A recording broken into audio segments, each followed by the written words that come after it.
Cancer actually में होता क्या है और वो बॉडी में एंटर होता है या बॉडी में अंदर से अपने आप होता है, बाकी बीमारियों से कैंसर इतना डेंजरस क्यों है? कैंसर की 4 स्टेज होती हैं। ऐसा कुछ है एविडेंस की जेनेटिक्स इन्वॉल्व है कि फैमिली मेरे फादर्स को हुआ है, इसको हुआ है तो मेरे पास भी आएगा? Once a smoker has a risk of developing cancer. Once a taking a tobacco, chance of having developing oral cancer or pharyngeal cancers. तो गांव की महिला है, उसने कभी जिंदगी में डॉक्टर देखा ही नहीं है। करेक्ट। उसको पता है कि बगल में एक दवा खाना है, वहाँ जाके दवा लेनी है। यस, एचपीवी वायरस की बात कर ही रहे हैं तो इसमें जो वैक्सीन है ये तो हर लड़की को, बच्चे को लगवा लेना चाहिए 15 साल से ऊपर, आई गेस। मेल और फीमेल में जो स्टडीज देखी गई हैं तो male are more prone to cancer than female. जो अनमैरिड मैन है उनमें 68% हाइयर रिस्क है। और अनमैरिड वुमेन में 85% हाई रिस्क है। जो हमारे पूर्वजों ने हमें जो लाइफस्टाइल बताई थी, that is the most important lifestyle. क्योंकि अभी जैसे हम देख रहे हैं ग्रोइंग है सोसाइटी में कैंसर, तो कहीं ना कहीं हमारे फूड हैबिट्स भी ऐसे होंगे या इनिशियली जो फूड रॉ मटेरियल वो भी ऐसा ही होगा।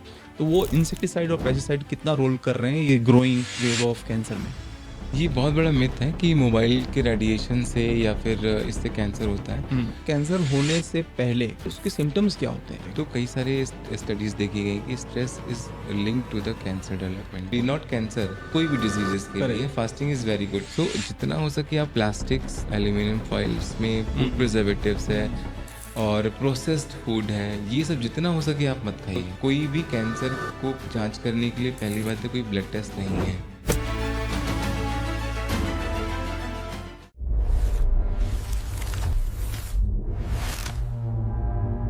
Hello friends, welcome. एंड आज हम जो टॉपिक पे बात करेंगे वो बहुत ही इंपॉर्टेंट और बहुत ही क्रिटिकल टॉपिक है, विच इज़ कैंसर।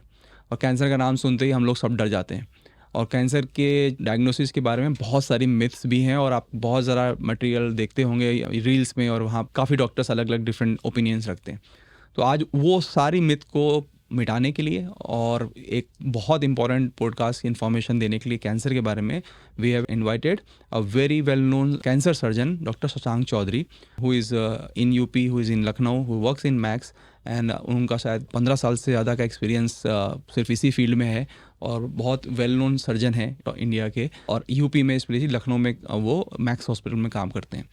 और उन्होंने अपना MBBS, MS, MCH ये सारी डिग्री जो आप ऑन्को सर्जन से या आप कैंसर सर्जन से एक्सपेक्ट कर सकते हैं, he has been topper everywhere.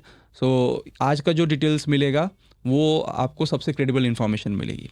So let's start the podcast. Thank you sir, thank you so much for coming and giving us this time.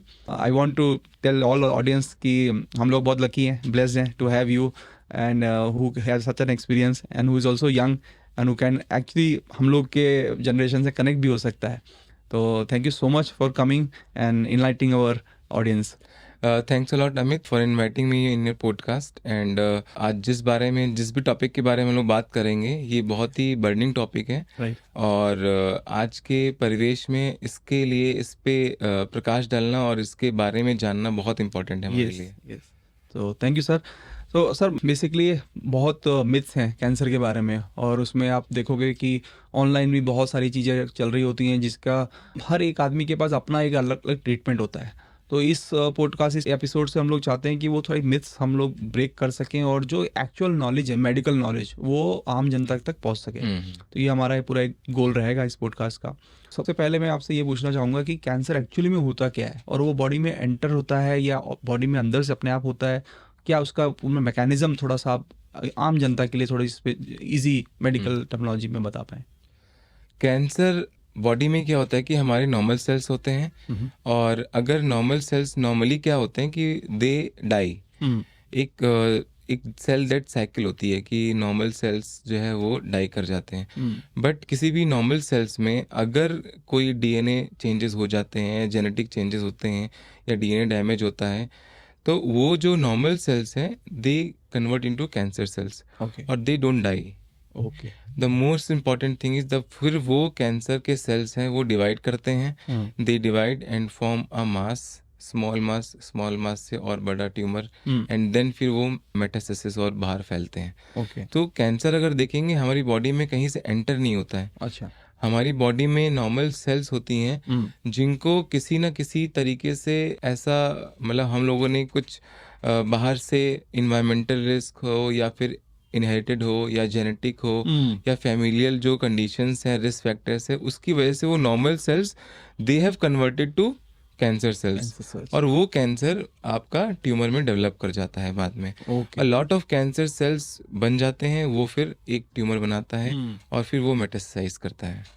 तो सर इससे मेरे दो क्वेश्चन है। एक तो डिफरेंस क्या है ट्यूमर और कैंसर में, तो एक थोड़ा वो बता दीजिए। देखिए, बॉडी में हमारे नॉर्मल सेल्स होते हैं, कई सारे सेल्स होते हैं जो कि मल्टीप्लाई करते हैं, हाँ। है ना। जब मल्टीप्लाई करते हैं तो एक मतलब मास बना लेते हैं बॉडी में। जैसे कि ट्यूमर, हर एक ट्यूमर जो है कैंसर नहीं होता, सबसे इम्पोर्टेंट चीज़ है। जैसे कि हमारी बॉडी में लाइपोमा है, ठीक है, लाइपोमा जैसे कि चर्बी की गांठ है, तो उसमें जो फैट सेल्स हैं वो इंक्रीज करके बढ़ जाते हैं, बट उसको हम लोग कैंसर नहीं बोलेंगे, ठीक। अब ट्यूमर क्या होता है कि नॉर्मल बॉडी में कोई गांठ, जैसे ब्रेस्ट में कोई गांठ हुई है, तो अगर वो ब्रेस्ट में गांठ है तो कई सारी गांठें नॉर्मल होती हैं ब्रेस्ट में, उनको कहते हैं फाइब्रोएडेनोमा या फाइब्रोएडेनोसिस है। बट अगर कोई गांठ ऐसी है कि हमने बायोप्सी करी और उसमें जो सेल्स हैं वो कैंसर के पाए गए हैं, तो that is, we will not call it tumour, वो कैंसर बन जाता है। तो ट्यूमर और हर एक बॉडी में कई सारे ट्यूमर हो सकते हैं, बट सारे ट्यूमर कैंसर हो वो that is not a definite thing.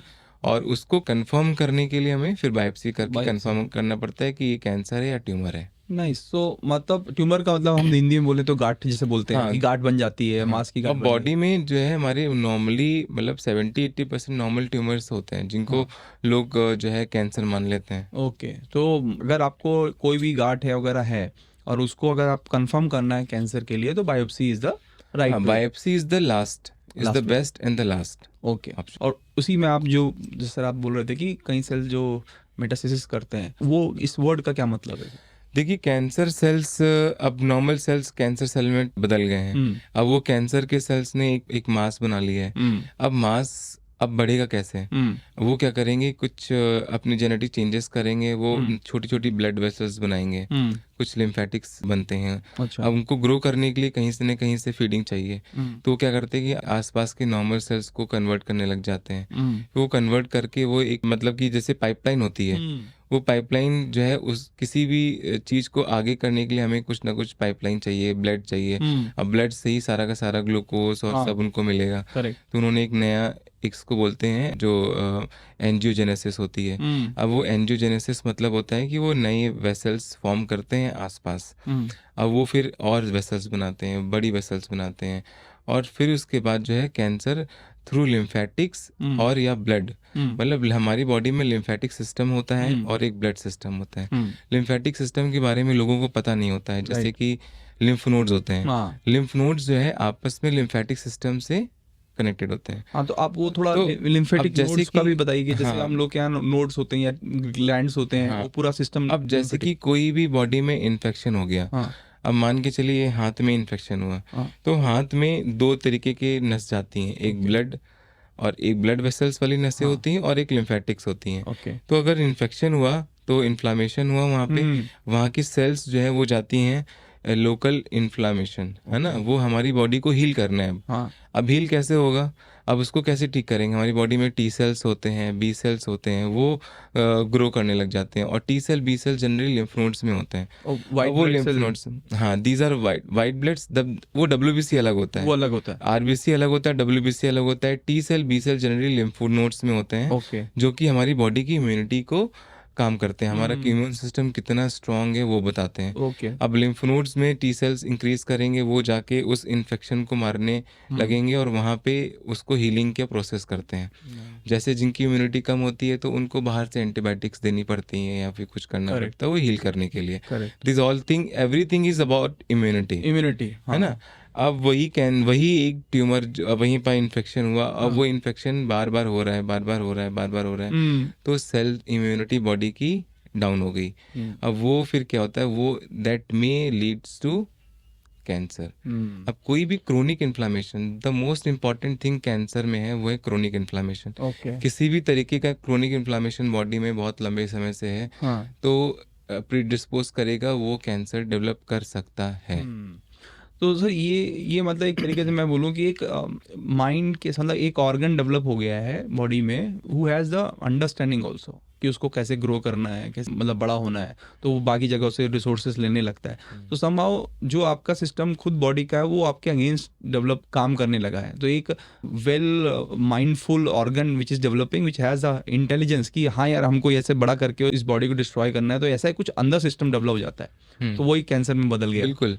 Organ शब्द तो नहीं बोलेंगे बिकॉज ऑर्गन तो हाँ मतलब बॉडी में है। जैसे ऑर्गन हाँ, के पास भी एक अपना माइंड है कि वो हाँ, हाउ अब वो कैसा मान लो उसने हार्ट अपना एक एरिया इकोसिस्टम बना बना लिया रखे है। है हाँ, पूरा। उसने अपना एरिया बना लिया, जैसे हाँ गुंडा होता है, हाँ वो अपना एरिया बना लिया, तो उसको किसी ने किस तरीके से राज करना है। राइट तो वैसे ही वो भी हो गया है कि करेक्ट। उसको राज करना है। अब वो लीवर में है, अब उसको लीवर राज करना है। उसकी उसकी चाहत होती है कि वो पूरे इंडिया में राज पूरा करे। इंडिया में राज करे। तो हाँ उसके लिए क्या करेगा? उसके करेक्ट, लिए और बाकी लोगों को इन्वॉल्व इन्वॉल्व करेगा करेगा। और एग्रेसिव होके काम करेगा। हाँ तो that's all cancer do. Cancer वही तो पॉजिटिव तो एक सेल्स हमारी काम कर बॉडी रहे में हैं। एक गुंडा होता है जो हाँ कि जिसको अगर नॉर्मल लोग नहीं मार पाते हैं, नॉर्मल चीज़ें नहीं होती, तो वो ग्रो करेगा, आपको करेक्ट, खराब ही करेगा और कुछ यस नहीं करेगा। Yes yes correct. ठीक है सर, तो बाकी बीमारियों से जैसे बहुत सारी और भी चीज़ें होती हैं और लोग उसमें गो थ्रू कर लेते हैं और उससे सक्सेस भी हो जाता है। बाकी बीमारियों से कैंसर इतना डेंजरस क्यों है? क्यों नहीं हम उसको मतलब अच्छे से टैकल कर पाते हैं? अच्छा, अभी अगर इंडिया की बात करें तो इंडिया में दो चीज़ सबसे ज़्यादा ऑन द राइज है। एक तो कार्डियक की बीमारी कार्डियक और अरेस्ट। दूसरा है कैंसर। और कार्डियक और cancer, everything all are related to diabetes, hypertension, right sedentary lifestyle, correct. Physical inactivity, everything is interconnected. अब क्या होता है, कैंसर इसलिए इतना डेंजरस है बिकॉज कैंसर अगर वो मेटास्टेसिस में पहुंच गया, स्टेज 4 कैंसर हो गया, तो जो हमारे पास पेशेंट को ठीक करने के चांसेस हैं वो कम हो जाते हैं। इतनी सारी मेडिकल एडवांसेस हो गए हैं, सब कुछ हो गया, lot of cancer stage 4 treat हो जाते हैं। बट स्टेज 4 में अभी भी we are not very good कि स्टेज 4 में उसको, जैसे किसी में लीवर में चला गया या फिर कहीं चला गया, तो बिकॉज ट्यूमर के सेल्स हैं वो एक तरीके से बहरूपी होते हैं, वो अपने आप को चेंज कर लेते हैं। ओके कीमोथेरेपी दिया, उसके बाद कुछ समय के बाद नहीं काम करेंगे, फिर उन्होंने अपना रूप चेंज कर लिया, अपनी जेनेटिक्स चेंज कर ली, तो आप देखेंगे कि they are all, that's why cancer is most dangerous because अभी मेडिकल में इतने एडवांसमेंट नहीं आए कि हम लोग उसको ट्रीट कर सकें। इसके अलावा कार्डियक को देखेंगे तो कार्डियक में lot of thing are doing, मतलब कि ट्रांसप्लांट होता है, कई सारे जो है कोरोनरी आर्टरी बाईपास होता Yes. है। तो पेशेंट्स का जो इमीडिएट रिस्क होता है, जैसे इमीडिएट कोई पेशेंट कार्डियक आया तो Correct. उसको एंजियोग्राफी कर ली, एंजियोप्लास्टी कर ली, वो सेव कर लेते हैं, Yes. है ना। बट कैंसर में क्या, it is a chronic disease, आपको लंबा इलाज कराना पड़ेगा। उस इलाज के बीच में आपने जहाँ भी बीच में गैप हुआ, आपको उससे हो सकता है आपको कैंसर बढ़ जाए। तो that's why it is deadly because a lot of medical, अभी भी स्टेज 4 में, कुछ स्टेज 3 में अभी भी बहुत सारे एडवांसमेंट बाकी हैं, जिसकी वजह से पेशेंट की जो डेथ है, मोर्टेलिटी हम लोग रोक सकें। तो सर स्टेज की बात है, इसमें लोगों को पता नहीं होता है कि कितनी स्टेजेस होती हैं और कितना उसका ट्रीटमेंट किस लेवल पे सक्सेसफुल रेट मिलता है। कैंसर की अमूमन 4 स्टेज होती हैं। Okay. Stage 1, stage 2, stage 3, stage 4। Okay और बॉडी में हर तरह के कैंसर होते हैं, सबकी अपनी अलग स्टेजिंग होती है। अब स्टेज 1 जो होता है वो अगर हम ओरल कैंसर की बात करें तो लेस देन 2 सेंटीमीटर अगर है तो स्टेज 1 है, 2 to 4 सेंटीमीटर स्टेज 2 है, मोर देन 4 सेंटीमीटर या लिम्फ नोड्स इन्वॉल्व हो गए हैं तो स्टेज 3 है। ओके और स्टेज 4 होता है एडवांस, मतलब कि साइज बढ़ गया। तो हर एक कैंसर का बॉडी, जैसे ब्रेस्ट कैंसर है, ओरल कैंसर है, लीवर कैंसर, सबकी स्टेजिंग डिफरेंट होती है, सबके साइजेस आप जनरलाइज नहीं कर सकते हैं। ओके बिकॉज लोगों का क्या है कि वो दे जनरलाइज कि उनका स्टेज 4 था, वो ठीक हो गया, हमारा स्टेज 4 था, हम ठीक नहीं हुए। कैंसर हर एक इंडिविजुअल में अलग बिहेव करता है। There is a biology different, सबकी अलग इम्यूनिटी होती है, सबकी अलग जेनेटिक स्ट्रक्चर होता है। That's why a cancer has become an individual practice, मतलब आप इंडिविजुअली कितना पेशेंट में कैसे Correct. ट्रीटमेंट करेंगे, that is the most important. Personalise जैसा हो गया। पर्सनलाइज, दैट्स वाई जो एडवांसमेंट हो रहे हैं that is more personalise way में एडवांसमेंट है, मतलब पेशेंट सेंट्रिक ट्रीटमेंट है। दैट इज नॉट कि ब्रेस्ट कैंसर में इतना करते हैं तो ये करते हैं। ओके अब ब्रेस्ट कैंसर में भी हम लोग बायोप्सीज करते हैं, उसमें भी हम लोग जेनेटिक एनालिसिस करते हैं राइट कि उसमें क्या जेनेटिक है, फिर क्या कीमो देनी, हर एक पेशेंट का पर्सनलाइज ट्रीटमेंट है। That's why the treatment is very different, मतलब बहुत अलग डिफरेंट। आप हम लोग एविडेंस बेस्ड प्रैक्टिस करते हैं कि एविडेंस्ड है। अब इसमें जेनेटिक में ये ट्रीटमेंट दिया गया है तो इसमें सर्वाइवल बेनिफिट है।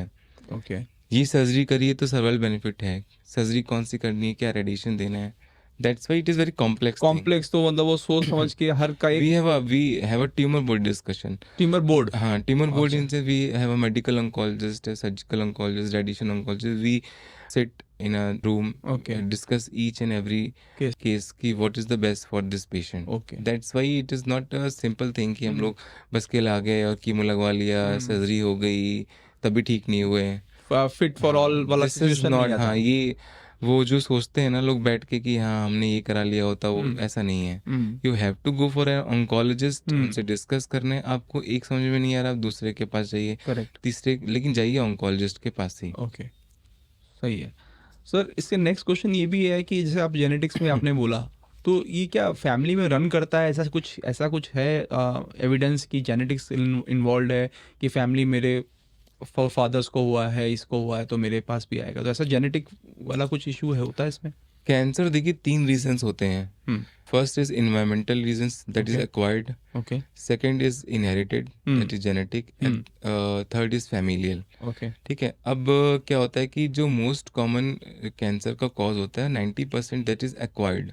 एक्वायर्ड, ओके, एक्वायर्ड मतलब कि इन्वायरमेंटल चेंजेस की वजह से अच्छा, है। अच्छा, एंड और फैमिलियर और जेनेटिक जो है वो 5 to 10% ही होते हैं। अच्छा, तो मोस्ट कॉमन जीन अगर देखेंगे इनहेरिटेंस में, वो मोस्ट कॉमनली P53 एक जीन होता है, म्यूटेशन होता है, मोस्ट ओके, कॉमन होता है। इसके अलावा अगर हम देखेंगे तो BRCA1, BRCA2 म्यूटेशन, हम्म, ये सारे फैमिली में रन करते हैं। जैसे कि hereditary breast and ovarian cancer syndrome होता है, हम्म, तो उसमें देखा गया कि BRCA1, BRCA2 is the most common involvement. Okay, तो उन पेशेंट्स का फिर जेनेटिक एनालिसिस, जेनेटिक काउंसलिंग होनी चाहिए, फैमिली में है या नहीं है। We must go for a oncologist and a genetic counsellor also, okay, कि वो बताएंगे आपको। अब एक वो ट्री बनाते हैं कि आपके फादर को था, फिर फादर इन लॉ, ऐसे एक ट्री होता है ना जिसमें कि हाँ, फादर फैमिली है, ट्री, मदर है, उनके ग्रैंडफादर, करेक्ट, ग्रैंडमदर है, उनकी ग्रेट ग्रेट है। करेक्ट, तो वो फैमिली में कितना किस किस को रन कर रहा है, किस किस को नहीं कर रहा है, तो वो एक ट्री बनता है, एक मैप बनता है। फिर बट वो उसके कितना अकॉर्डिंग मतलब वो कॉमन है, या वो आप बोले 8 से 10% बहुत कम कॉमन है, कम है? मतलब हेरिडिटरी कैंसर्स बहुत कम कॉमन है, बट ओके, हैं। है, we go for a genetic studies. Okay, सही है। तो चूंकि इंडिया में एक्चुअली में जेनेटिक स्टडी बहुत कम, बिकॉज थोड़ा सा टेस्ट कॉस्टली भी होता है, हाँ, गवर्नमेंट में भी होता है, हम्म, तो इतना अफोर्डेबल नहीं होता है, तो बहुत सारे हमारे पास डेटाज इतने नहीं हैं। बट जेनेटिक अगर देखा जाए तो 5 to 10% ओवरऑल कंट्रीब्यूट करता है कैंसर में। ओके, ठीक है। तो मतलब ऐसा नहीं है कि अगर सबको ही होगा, मतलब ये तो ये नहीं हो नहीं गया कि नहीं, एक 1 आउट ऑफ 10 या 2 आउट ऑफ 10। बिल्कुल बहुत कम ओके, जेनेटिक। तो काफ़ी लोगों का सर ये भी एक क्वेश्चन होता है, और फिल्मों में तो काफ़ी इस पे मजाक भी होता है कि ना तो आपने दारू पी, ना आपने नॉनवेज खाया, ना सिगरेट पिया, फिर भी वो कैंसर से डेथ हो गया, तो इससे अच्छा पी ही लेते हैं। हम्म। तो इसमें आपको ऐसे लोग भी बहुत हैं जो अच्छी ज़िंदगी जीते हैं, उनके ये बैड हैबिट्स भी नहीं होते, हम्म। तो फिर भी उनको होता है, हम्म। और काफ़ी डेंजरस भी हो जाता है सिचुएशन, मतलब उनके लिए कैसे आप समझाएंगे? जैसे कि अब कैंसर है, मैंने आपको स्टार्टिंग में बताया था, कैंसर इज इक्वल टू किसी भी तरीके क्रोनिक इन्फ्लेमेशन हो जाता इन्फ्लामेशन हो, या फिर है। कैसा भी स्ट्रेस है जो कि हम्म, बहुत लंबे समय से है। हम्म, तो कई सारी स्टडीज़ ने देखा गया, द मोस्ट कॉमन फैक्टर जो होता है वो है किसी भी तरीके का इन्वायरमेंटल जो हम लोग स्ट्रेस है। अब जैसे कि हम लोग देखेंगे तो कई सारे मेंस में मोस्ट कॉमन कैंसर है वो लंग कैंसर है।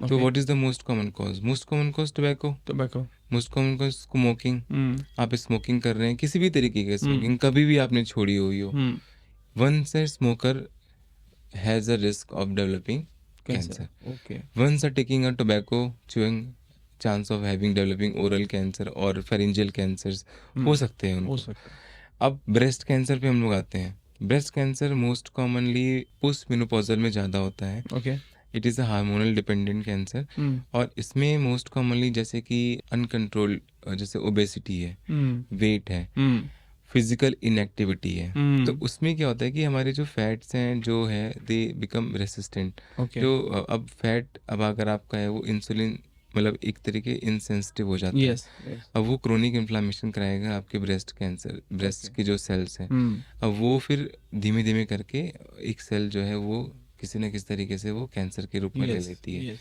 Yes, everything breast cancer is a very good treatable cancer, hmm, but the most common जो है, अब हम लोग जैसे यंग पेशेंट्स में देख रहे हैं, यंग ब्रेस्ट में आ रहे हैं, तो मोस्ट कॉमन कॉज क्या है?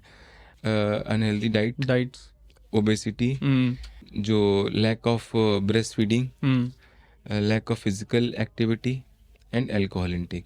This is the most common 5 जो रीजंस हैं महिलाओं में कैंसर ब्रेस्ट होने के। तो मतलब ब्रेस्ट फीडिंग भी नहीं करते हैं, कुछ लेडीज वगैरह सोचती हैं कि भाई विदाउट उसके भी हो जाएगा, हमारे फिगर में कुछ इशू आएगा। तो कई सारे होते हैं कि जिनका ब्रेस्ट मिल्क नहीं भी होता है, हाँ, है ना। अब आप देखेंगे स्टार्टिंग से, आप बचपन देखेंगे तो अब वो बच्चे पढ़ाई कर रहे हैं, पढ़ाई करने में फिजिकल इनएक्टिविटी, वो पढ़ रहे हैं, उन्होंने अपना सारा टाइम पढ़ने में बिताया, तो उनको, और जो एक लड़की जो गांव में है, जो दिन रात काम कर रही है, मेहनत कर रही है, तो उन दोनों में ब्रेस्ट कैंसर के चांसेस किसको ज़्यादा होंगे? वो जो शहर में रह रहे हैं, जो सेडेंटरी लाइफस्टाइल है, उनमें इंसुलिन इनसेंसिटिव होने का चांसेस ज़्यादा है, और हार्मोनल इम्बैलेंस होने के चांसेस ज़्यादा है। करेक्ट। तो आप देखेंगे जो दैट इज़ अब मोस्ट कॉमन। अब गांव में भी अब देखेंगे हम लोग सर्वाइकल कैंसर की बात करते हैं, तो सर्वाइकल कैंसर इज ऑल्सो अब HPV वायरस होता है, उसकी वजह से होता है मोस्ट कॉमन। क्रोनिक इन्फ्लामेशन, उसमें भी सर्विक्स में इन्फेक्शन हुआ, सर्विसाइटिस हुआ। गांव में जैसे हम लोग पेरिफेरी ओपीडीज करने जाते हैं, तो कोई महिला आती है, तो गांव की महिला है, उसने कभी ज़िंदगी में डॉक्टर देखा ही नहीं है, उसको पता ही नहीं है। उसको पता है कि बगल में एक दवा खाना है, वहाँ जाके दवा लेनी है। माहवारी वो बता नहीं सकते।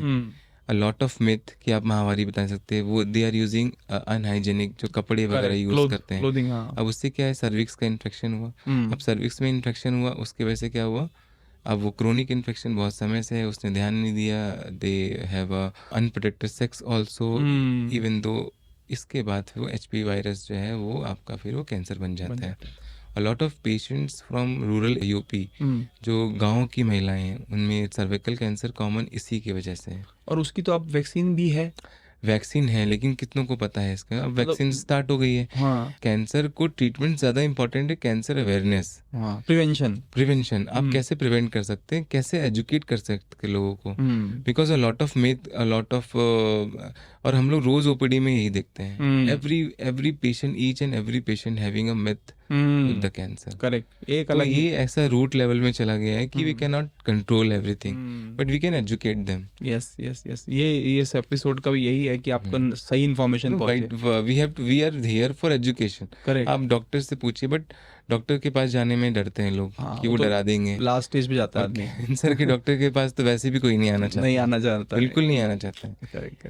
तो ये माइंडसेट है, उसको आप चेंज करने में टाइम लगेगा बहुत। तो सर, जैसे एक्चुअली अभी हम लोग HPV वायरस की बात कर ही रहे हैं, तो इसमें जो वैक्सीन है, तो उसमें ये तो हर लड़की को, बच्चे को लगवा लेना चाहिए 15 साल से ऊपर, I guess 15 years and above. जो वैक्सीनेशन है दैट इज 9 ईयर्स है, उसके ऊपर हम लोग दे सकते हैं। और उसके बाद जो है कई सारी फीमेल्स जैसे 25 ईयर्स तक सेफ मानते हैं हम लोग। फिर उसके बाद जो एक्चुअली में क्या है, HPV वायरस का एक्सपोजर जो है, अब जो बच्चे होते हैं वो घर में रहते हैं, उनको एक्सपोजर इतना नहीं होता है। बट ये जैसे कि एक्सपोजर कैसे होता है, इवन ऐसे भी एक्सपोजर हो सकता है, जैसे आपने हाथ टच किया है, HPV वायरस है तो हो सकता है। तो जो महिलाएं जो सेक्सुअली एक्टिव हो जाते हैं 17-18 ईयर्स के बाद में, वो जनरली एक्सपोज हो जाती हैं, उसके अंदर एंटीबॉडीज बन जाते हैं, जिनमें इम्यूनिटी अच्छी होती है। जिनमें नहीं होती है तो उनमें हम लोग को वैक्सीन देना पड़ता है। तो that's why it is very important to vaccinate all the young girls for prevention of cervical cancer.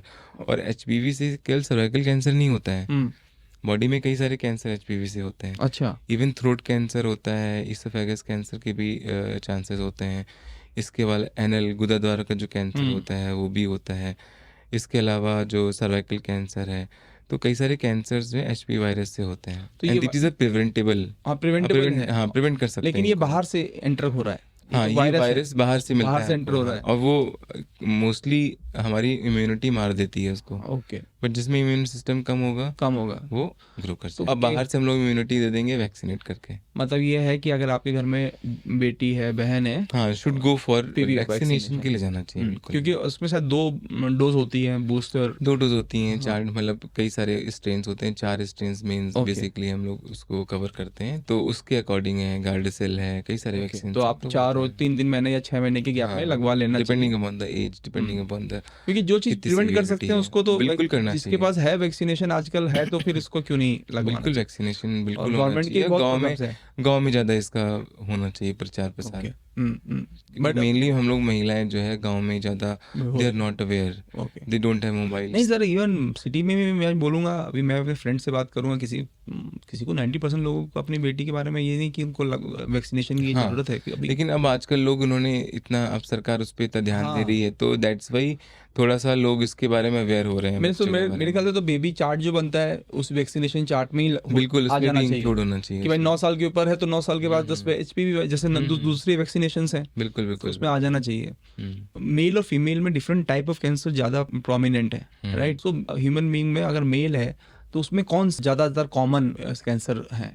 देखो इसमें क्या है कि मेल और फीमेल में जो स्टडीज देखी गई हैं, तो male are more prone to cancer than female, but some cancer are more common in womens also. Okay अब मेल्स में स्मोकिंग टोबैको की हैबिट ज़्यादा होती है, तो they are more prone to lung cancer, ठीक है ओरल कैंसर, इसोफेजियल कैंसर। ठीक है, क्या स्मोकिंग हो गया? हाँ, this is the most common cause. Okay और दूसरा है कि मेल्स में इसोफेगस कैंसर बहुत कॉमन है। इसके अलावा liver cancer is also common okay too because of alcohol alcohol intake है। आजकल नॉन अल्कोहल इंड्यूस्ड भी कई सारे लीवर डिजीजेस हो रही हैं, तो वो भी लीवर कैंसर की तरफ। Hepatitis C virus, again they are causing cancer. तो फीमेल्स में देखेंगे अगर, तो most common cancer breast cancer India में। ओके एंड फिर उसके बाद जो है सेकंड जो है मोस्ट कॉमन ओवरियन कैंसर है, सर्वाइकल कैंसर है, cervical colorectal cancer are more common in females. Okay and hepatitis B का जैसा मतलब उसकी भी वैक्सीन है? हेपेटाइटिस बी तो इट इज इम्यूनाइजेशन में हमारे इंक्लूड ही है, हाँ तो that's way vaccination is very तो इंपॉर्टेंट। ये तो वैक्सीनेशन सर ए और बी जो हेपेटाइटिस ए और बी ए नहीं, B and hepatitis C are more common more common, causing cancer. तो इसकी वैक्सीनेशन किसको लगवा लेनी चाहिए और क्या ये एज तो बच्चों की इम्यूनाइजेशन प्रोग्राम्स में इंक्लूड है। इंक्लूडेड है? हाँ, हाँ। और जैसे हम लोग के पता नहीं जो भी हो गए हैं 40+ हो गए हैं तो उनके इसमें हुआ है कि नहीं हुआ है? वो एक बार मतलब बूस्टर डोजेज होती हैं, जैसे 5 इयर्स में 10 इयर्स में बूस्टर डोजेज होते हैं। वैसे मोस्ट कॉमन जो है health professionals are more risk, ज़्यादा रिस्क पे रहते हैं, करेक्ट बिकॉज करेक्ट हम लोग ऑपरेट करते यस हैं, यस इंजेक्शंस लगाते हैं, नर्सिंग है, तो उनमें ये सब ज़्यादा इम्पोर्टेंट एडल्ट भी लगा सकता है, लगवा सकते हैं? हाँ बिल्कुल भी डेट लगवा सकते हैं। Okay. मतलब एक बार आपको एक रिस्क स्ट्रेटिफिकेशन करा लीजिए कि आपको कितना रिस्क है ओके ना, कि आपको है वो नहीं कैसा है। क्या स्टडी होती जैसे है? क्या होता है, मोस्ट कॉमनली हेल्थ प्रोफेशनल इसलिए ज़्यादा कॉमन होता है, जैसे URNIM, हाँ आपका हेल्थ प्रोफेशनल से ज़्यादा रिलेशन नहीं है इसमें। करेक्ट तो मुझे लगता है कि हेपेटाइटिस के वैक्सीनेशन का बहुत फ़र्क नहीं पड़ेगा, ओके लेकिन जो हेल्थ प्रोफेशनल्स हैं उनको वैक्सीनेशन का ज़्यादा ज़रूरत ज़रूरत है, बिकॉज इन्फेक्शन के आसपास है, इन्फेक्शन के आसपास। अब हमारे पास में ऐसे कई सारे पेशेंट्स आते हैं जिसको हेपेटाइटिस है, HIV है। अब जैसे वो लोकल जो प्रॉब्लम है वो गांव में ज़्यादा है, वो लोग लोकल में डॉक्टर के पास गए, उन्होंने एक ही सिरिंज से कई सारे लोगों को इंजेक्शन लगाए, तो ऑब्वियस सी बात है वो दैट इज किस तो होगा इन्फेक्शस है। अब HIV है, HBsAg है, CV सब करेक्ट आप दे रहे हैं पेशेंट्स को, करेक्ट और फिर पेशेंट जो नॉर्मल इन्वेस्टिगेशंस करा के आता है हाँ तो पता लगा कि he is HIV positive, he is BHC positive, ऐसे करके। तो इससे ही मिलता जुलता एक क्वेश्चन ये भी है कि इज लाइक मैरिड मैन जो है is more prone to cancer, ऐसा भी है बिकॉज ऑफ द स्ट्रेस में? मैरिड स्ट्रेस है, उसके पास रिस्पॉन्सिबिलिटी है, ऐसा कहीं काफी लोग नहीं, नहीं। सुनना है, रील्स वगैरह में सुना है सर, इसीलिए कंफर्मेशन लेना है। Married man are more happier. Okay ये तो ये उल्टा है, ऑक्सीमोरन हो गया। हाँ। अच्छा। मतलब ये चीजें एक्चुअली में married man are more happier, okay और ये देखा गया है कि जो मैरिड मैन है हाँ और जो अनमैरिड मैन है, तो अनमैरिड मैन में 60 to 80% हायर कैंसर रिस्क है। ओके उल्टा है ये, उल्टा मतलब ये और- स्टडीज है? हाँ। और ये USA में स्टडी किया गया, उन्होंने 4 मिलियन कैंसर पेशेंट्स में स्टडी किया था, तो दे हैव फाउंड दैट 68% जो है cancer higher risk in unmarried man. Okay जो अनमैरिड मैन है उनमें 68% हायर रिस्क, हायर रिस्क है। और अनमैरिड वुमेन में 85% हाई रिस्क है। तो जो औरतें उनको शादी करनी चाहिए, बिकॉज शादी से आपका स्ट्रेस लेवल कम होता है, स्टेबिलिटी आती है, बच्चे होते हैं, फैमिली होती है। तो community जो लोग feel- अनमैरिड हैं उनमें स्ट्रेस ज़्यादा होता है, ऐसा लगता है कि नहीं है कि नहीं, वो खुश हैं, वो ज़िंदगी में अकेले हैं, खुश हैं, अपनी लाइफ जी रहे हैं। दिस इज़ ऑल जस्ट, ये एक तरीके से मुझे लगता है कि ये मेरा पर्सपेक्टिव है कि ऐसा लगता है कि लोगों को लगता है रिस्पॉन्सिबिलिटी नहीं है तो स्ट्रेस कम है। नहीं है, स्ट्रेस कम है, but they are more stressful, they are more prone to diseases, they are more prone to unhealthy lifestyle. जब आपके पास रिस्पॉन्सिबिलिटीज होती हैं तो आप करेक्ट, जनरली आपके बच्चे होते हैं तो आप वो गलत लगता है चीजें कि नहीं हमें करते हम हैं। कहाँ फंस गए हैं, but this is very important. जो हमारे पूर्वजों ने हमें जो लाइफस्टाइल बताई थी, that is the most important lifestyle. जो हम वेस्टर्न से एक्वायर कर रहे हैं, that is not a good, correct, because western culture अलग होता है, हमारा कल्चर अलग है। अलग है सर। तो हम अपने रूट्स पे जितना ज़्यादा जाने की कोशिश करें उतना ज़्यादा इंपॉर्टेंट है। इवन सर जो ब्लू जोन बोलते हैं, जो लॉन्गेस्ट लाइफ होती है जहाँ पे 100 से ज़्यादा लोग करते हैं, वहाँ पे जापान है, बहुत सारे पैसिफिक आइलैंड्स हैं, फिजी आइलैंड, इन सब एरिया में या लैटिन अमेरिका में कुछ ऐसी जगह हैं, वहाँ पे भी यही देखा गया है कि जो 100+ लोग जी रहे हैं वो मोस्टली कम्युनिटी में, उनकी बड़ी फैमिली है, they have very good relationship, they have a very good relationship, they have a very healthy lifestyle तो है ही है, मोस्ट इंपॉर्टेंट लाइफस्टाइल। लेकिन कम्युनिटी की एक वो जो फीलिंग रहती है कि आप 10 लोगों से बात कर रहे हो, आप आपके पास अकेले नहीं हो। तो जैसे आपने बोला ना, जो अगर अकेला है बंदा तो वो एक्चुअली ज़्यादा स्ट्रेस में है।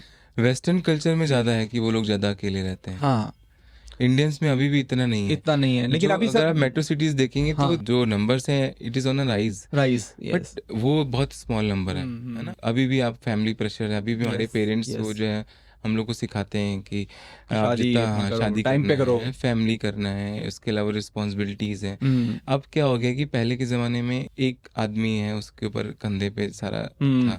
अब ना females are also working.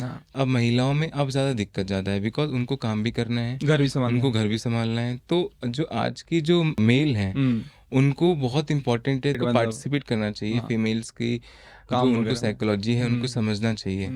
Even ये मैं अपने पर्सनल एक्सपीरियंस से भी आपको बता रहा हूँ, बिकॉज वी थिंक उनका काम बहुत कम है। पुराने ज़माने में भी तो हम लोग के फादर होते थे, वो भी सोचते थे कि हमारे मदर्स के पास काम बहुत कम है, बट दे अब जब हम लोग खुद अपनी वाइफ को देखते हैं तो they have a lot of work. बच्चे पैदा करना, बच्चों को संभालना फुल टाइम जॉब।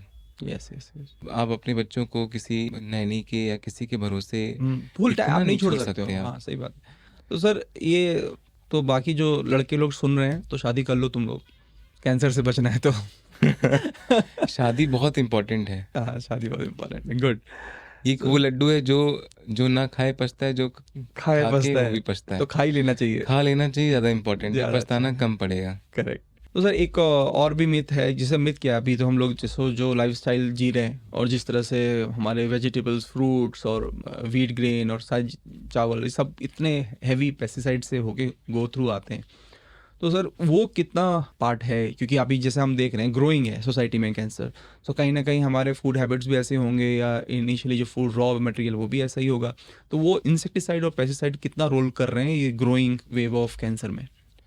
देखिए, बहुत इंपॉर्टेंट क्वेश्चन है, बिकॉज अभी आज के 30-40 साल पहले हम लोग जो यूज़ करते थे that was organochlorine like DDT, अब वो बैन हो चुका है, ठीक है। बट उसका हाफ लाइफ जो है वो ज़्यादा है, मतलब 20-25 साल होता है लाइफ उसको, मतलब वो ऑर्गेनोक्लोरीन अगर उस सॉइल में है तो वो आपके रूट्स के थ्रू आपके खाने में जाएगा। बट ये पहले अब बंद हो चुका है, मतलब कि it has stop I think 30 to 35 years पहले स्टॉप हो गया है। और उसका हाफ लाइफ कितना होता है? 20-25 साल, तो अभी वो काफ़ी कम है। मतलब बॉडी में ऑडियंस जो है हाफ लाइफ मतलब वो जमीन में आपने डाल दिया तो वो 20-25 साल तक रहने वाला है, और 10 साल के बाद भी उसका इम्पैक्ट आधा हो जाएगा, फिर आधा होगा, काफ़ी साल तक रहेगा। हाँ, देखिए जैसे कि अब DDT है, उसका हाफ लाइफ कम, मतलब ज़्यादा है, लंबा साल है, 20-25 साल है, तो वो आपकी जो सॉइल में वो रहेगा, बट अभी काफ़ी अमाउंट कम हो चुका है। हाँ, काफ़ी कम हो चुका है। तो आजकल जो यूज़ हो रहा है दैट उनका हाफ लाइफ काफ़ी कम है, बहुत कम है, मतलब 10 days 20 days खत्म हो जाता है। अच्छा, तो उसकी वजह से क्या होता है कि हमारे पास अभी जो खाना पीना आ रहा है, अब उसमें क्या होता है कि हमें ध्यान क्या रखना है इसमें, कि हम लोग जैसे कोई भी चीज़ आती है ना, जैसे फल या सब्जी आई, तो आपको उसको थोड़ा सा गर्म पानी में उसको अच्छे से वॉश करना है। ऊपर जो परत है, जो इंसेक्टिसाइड्स वगैरह है, वो सब साफ हो जाए। तो मतलब केवल आपने से सब्जी नॉर्मल क्या होता है कि ऐसे पालक लिया, उसे पानी डाला, उसको रगड़ के साफ कर दिया, थोड़ा सा आपको टाइम देना पड़ेगा उसमें। अब पालक अच्छे से उसको वी हैव टू रब, है ना। और दूसरा है कि जैसे कि उसमें आपको गर्म पानी में कुछ 5-10 मिनट के लिए हल्के सा डाल दिया, है ना। अब क्या होता है कि हम लोग उसको पकाते हैं, तो पकाने में भी काफ़ी अमाउंट कम हो जाता है। है। तो अब हमने कैसे प्रिवेंशन करना मैं वो बता रहा हूँ कि अब जो आपने कुछ खाया पिया है, जो कुछ बना रहे हैं, तो कोई भी वेजिटेबल्स है, कुछ भी है, इवन जो खीरा है, जो भी है, everything should be boiled. Okay. High temperature पे नहीं, हाँ, नॉर्मल मतलब टेम्परेचर पे आप बॉईल करके रखिए, तो आपके जो कीटाणु हैं, कई सारी चीज़ें जो ये सब अपने आप से ख़त्म हो जाती हैं, कम हो जाती हैं, तो आपका जो टॉक्सिन लेवल है बॉडी का वो कम हो जाएगा। तो फ्रूट्स को भी ऐसे ही कर सकते हैं, फ्रूट्स को भी ग्रेप्स हैं, आपको एप्पल है। अच्छे से रगड़ के साफ करना है, मतलब आपको अगर एप्पल्स भी खा रहे हैं तो अच्छे से उसको क्लीन करिए, अच्छे रनिंग वाटर में अच्छे से उसको थोड़ा सा टाइम दे के उसको करिए, बिकॉज जो बाहर की चीज़ें हैं वो ऊपर ही ज़्यादा रहती हैं, पील ऑफ हो जाता, उसमें लगे होते हैं, तो उनको अच्छे से साफ करना बहुत इंपॉर्टेंट है। Okay, got it. तो और दूसरा जो है इंसेक्टिसाइड्स और पेस्टिसाइड्स हमारी जो रोज़मर्रा के खाने हैं, है ना, उनमें ज़्यादा होता है, तो आप जितने नेचुरल हो सकता है वो आप उसको करिए। आप छोटे सा अपने घर में किचन गार्डन बना सकते हैं, जैसे बड़ा सा आपने एक वो गमला ले लिया, उसमें अपने टमाटर है, पुदीना है, धनिया है, वो सब लगा सकते हैं। वो थोड़ी मेहनत करनी पड़ती है, उसमें थोड़ा टाइम देना पड़ता है, तो आप वो सब चीज़ें यूज़ कर सकते हैं। करेक्ट। तो एक और सब मिथ था कि अभी जैसे हम लोग तो 24 घंटे मोबाइल लेके घूमते हैं, जेब में है, सिर पे रखा है, सो रहे हैं तो भी सिर के पास रखा हुआ है, और काफ़ी उसमें भी आते रहता है, आर्टिकल्स आते रहते हैं, कोई रील्स बनाता रहता है। तो क्या मोबाइल का जो वो है वेव्स हैं, वो वाइब्रेशंस हैं, उसकी वजह से इलेक्ट्रोमैग्नेटिक वेव्स आती रहती हैं, तो उसकी वजह से भी क्या कैंसर इंड्यूस हो सकता है बॉडी में? ये बहुत बड़ा मिथ है कि मोबाइल के रेडिएशन से या फिर इससे कैंसर होता है।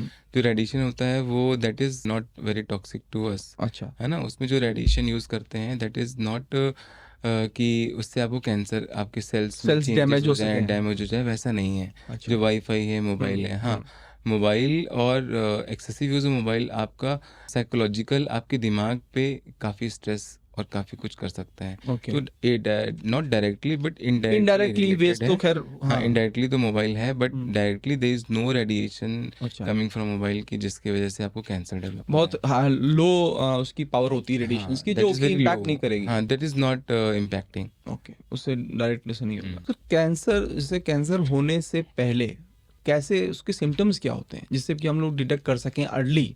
अगर कोई ऐसे सिम्टम्स दिखते हैं बॉडी में, समझ में आए, टेस्ट तो ठीक है, आप बोलोगे मेरे से कि डायग्नोसिस कराओ, लेकिन कुछ सिम्टम्स पता चलते हैं कि कुछ आप साइंस जो हम समझ सकें? सबसे इम्पोर्टेंट चीज़ है कि आपको अपनी बॉडी पे ध्यान देना है। बात सेल्फ टॉक करनी बहुत इंपॉर्टेंट है, मतलब आप बात करिए अपनी बॉडी से 5 मिनट 10 मिनट, अच्छा। देखिए अपने सिम्टम्स, शीशे में जाके खड़े हुई है। मोस्ट कॉमन अगर कैंसर हम लोग देखते हैं इंडिया में, तो लंग कैंसर मेल में है, ब्रेस्ट कैंसर फीमेल में है, उस पर बात करते हैं। ओके। आप स्मोकिंग कर रहे हैं, टोबैको च्यूइंग है, आप देखिए कि आप कर रहे हैं कि नहीं कर रहे हैं। ओके। देन गो फॉर कि आपको वो अत्यधिक, जैसे कि मान के चलिए ओरल में एक छाला है, आप गए, देखे, आपने एक शीशा देखा अपना, आपने देखा कि ओरल में कोई छाला है जो कि पेनलेस है, मतलब दर्द नहीं हो रहा है, और उसमें अंदर एक हल्का सा गठान है, और वो बहुत लंबे समय से आप ट्रीटमेंट ले चुके हैं, कई डॉक्टर को दिखा चुके हैं, ठीक नहीं हो रहा है, अभी राइट टाइम में आपको ऑन्कोलॉजिस्ट के पास जाना है। सेकेंड मोस्ट कॉमन जो यूपी में बहुत कॉमन कैंसर है वो है gall bladder cancer. Okay. Gall bladder cancer हम लोग रोज़ देखते हैं, और उसमें 70 से 80% पेशेंट ऑपरेशन के लायक नहीं होते, वो स्टेज 4 में डायग्नोज होते हैं। Oh. This is the most common जो पिक्चर है, जो कि लोगों को पता नहीं है। वो कॉमन क्यों है इतना? अब इसके लिए क्या है, जैसे कि अब गॉल ब्लैडर कैंसर एक तरीके से बहरूपिया होता है, मतलब आपको पता ही चलेगा कि आपको गॉल ब्लैडर कैंसर है, आपको अच्छा। पता है। हाँ। अच्छा। अब उसका क्या होता है, जैसे पेट में दर्द, नॉन स्पेसिफिक सा पेट में पेन हो गया आपको, अब वो पेन आपको रेगुलर हो रहा है। दूसरा है वेट लॉस, अगर आपका वेट लॉस स्टार्ट हो रहा है। और तीसरा है आपका भूख नहीं लगना। ओके। तो वेट लॉस और भूख नहीं लगना एक बहुत जनरलाइज सिम्टम्स हैं, बट अगर वो क्रोनिक है, मतलब Chronic आपको है। लंबे समय से हो रहा है, आपको मान के चलिए 4 महीने 6 महीने से लगातार भूख ही नहीं लग रही, वेट लॉस भी हो रहा है, तो आपको 101% आपको जाना चाहिए, एक टेस्ट कराने 100% चाहिए। एक्सेसिव आपको ब्लोटिंग है, एक्सेसिव आपको गैस बन रही है, तो that is the most common symptoms. So gall bladder का सर एक, देखिए गॉल ब्लैडर स्टोन भी बहुत कॉमन है, गॉल ब्लैडर स्टोन बहुत कॉमन है। तो गॉल ब्लैडर उसकी, स्टोन की वजह से, हाँ, अब गॉल ब्लैडर स्टोन हो क्यों रहा है इतना, जो हम लोग खा पी रहे हैं उसकी वजह से, फिजिकल इनएक्टिविटी, हम Inactivity. क्या खा रहे हैं। गांव में कितना गॉल ब्लैडर कैंसर कॉमन है, कई सारे इन्फेक्शंस होते हैं, क्रोनिक इन्फ्लामेशन होता है। टाइफाइड का क्रोनिक इन्फ्लामेशन भी लिंक किया गया है कैंसर से, ओके। गॉल ब्लैडर कैंसर से। और जो हम लोग तेल यूज़ कर रहे हैं उसका भी उन्होंने स्टडीज़ देखी हैं कई सारे, कि रिपीटेड हीटिंग ऑफ द वो भी, ऑयल। हाँ सर, उस पे भी मैं आऊँगा। ऑयल बहुत इंपॉर्टेंट एलिमेंट है। सो गॉल ब्लैडर के लिए मैं जस्ट पूछ रहा हूँ, गॉल ब्लैडर स्टोन बहुत होता है। कुछ डॉक्टर बोलते हैं कि ऑपरेट करा लो, और कुछ बोलते हैं कि असिम्प्टोमेटिक है, अगर कुछ परेशानी नहीं कर रहा है तो फिर उसको एज इट इज रहने दीजिए। देखिए, गॉल स्टोन होना तो हो सकते हैं, है ना, बट गॉल स्टोन के साथ गॉल ब्लैडर में इन्फेक्शन है तो उसको बोलते हैं कोलिसिस्टेटिस। कोलेस्टेरॉल, हाँ। अगर कोलिसिस्टेटिस है तो आपको ऑपरेट कराना चाहिए। तो वो कैसे और पता चलेगा सर, गॉल ब्लैडर स्टोन अगर कुछ आपको परेशानी नहीं कर रहा है तो फिर कैसे मालूम चलेगा? जैसे आपने रेगुलर, आपको गैस बन रही है, आपको पेट में दर्द हुआ, ओके। तो आप अल्ट्रासाउंड के लिए गए। अब उसमें जो है गॉल ब्लैडर की अल्ट्रासाउंड में फाइंडिंग आती है कि आपकी जो गॉल ब्लैडर की लाइनिंग है, म्यूकोजा है, वो इन्फेक्टेड है।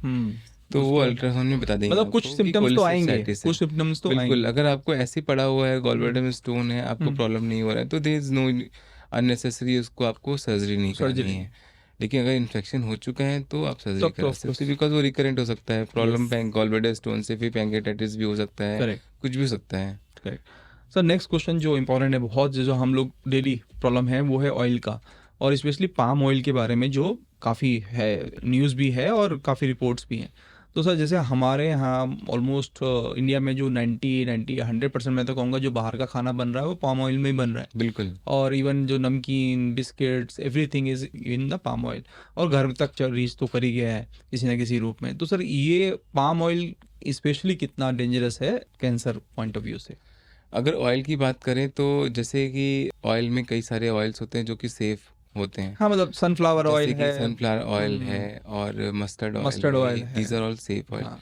पाम ऑयल जो है वो बॉडी में जाके ट्राइग्लिसराइड लेवल्स हैं हमारे, मतलब कि जो हमारे कोलेस्ट्रॉल लेवल है बढ़ाता है, उसकी वजह से कई सारे क्रोनिक इन्फ्लामेशन बॉडी में होते हैं और वो लीड करते हैं हर तरीके की बीमारियों को। ओके।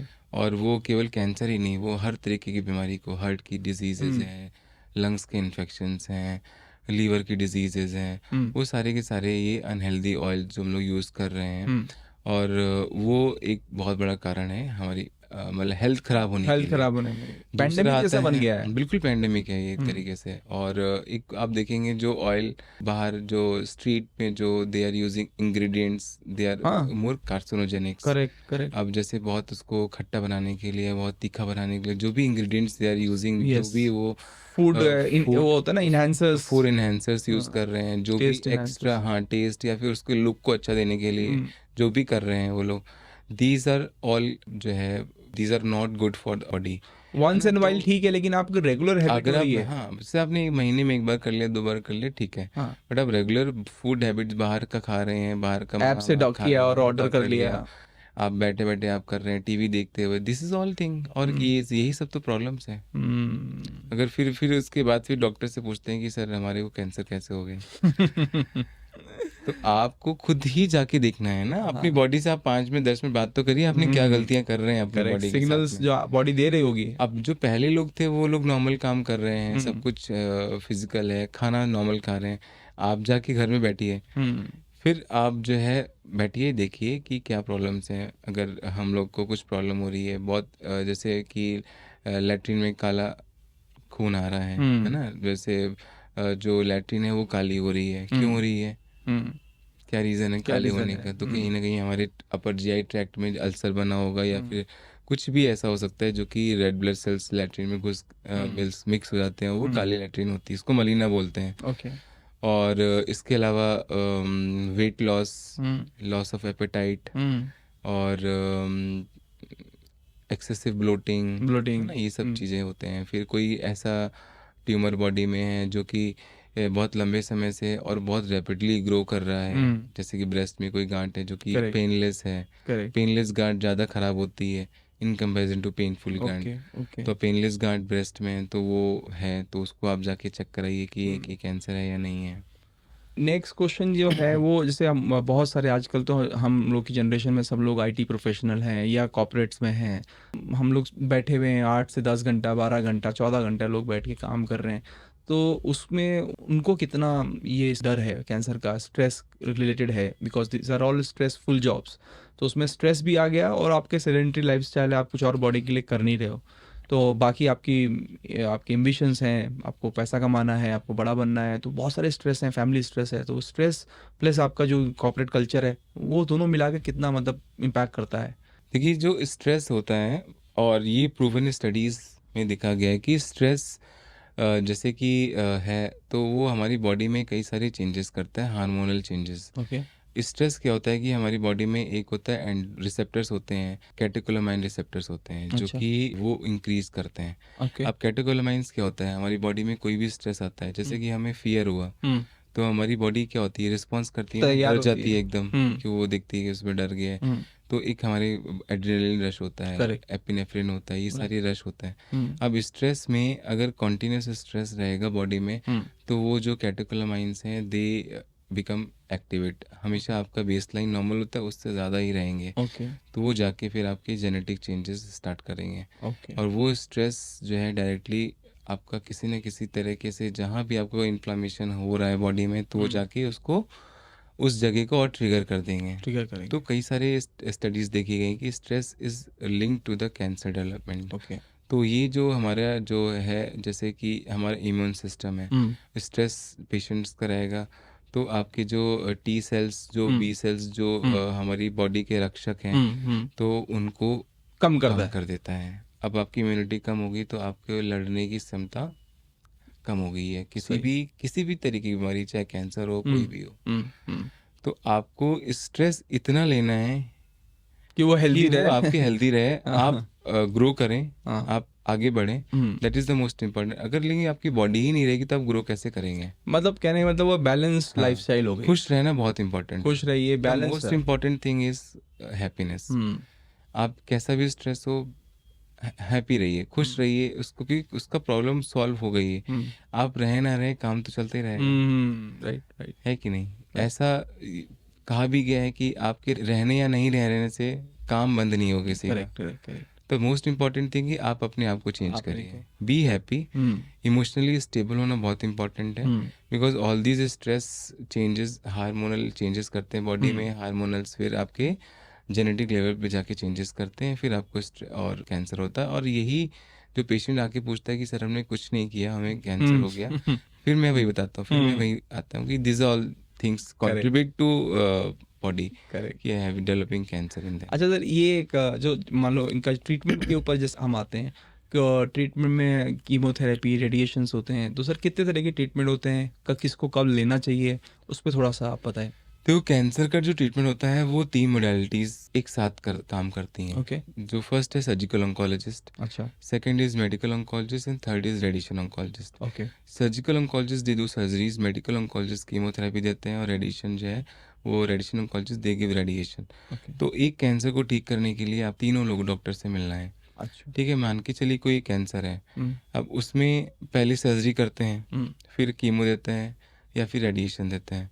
कुछ एक कैंसर है जिसमें पहले कीमो भी देते हैं, रेडिएशन देते हैं, फिर सर्जरी करते हैं। अच्छा। कुछ एक कैंसर्स होते हैं जिसमें कि सर्जरी से ही पूरी तरीके से सही हो जाता है। It is very complex. और दूसरा है कि it's depend upon the stage, patient हमारे पास किस स्टेज में है।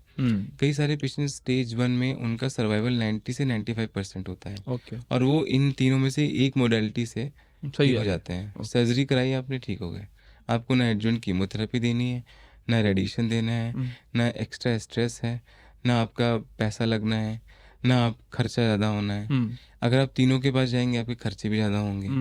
तो that's Y stage 1 is the, हमें पेशेंट स्टेज 1 में पकड़ना है किस तरीके से, अर्ली डायग्नोसिस। अब अर्ली डायग्नोसिस कैसे होगा? वो तभी होगा जब पेशेंट सजग होगा।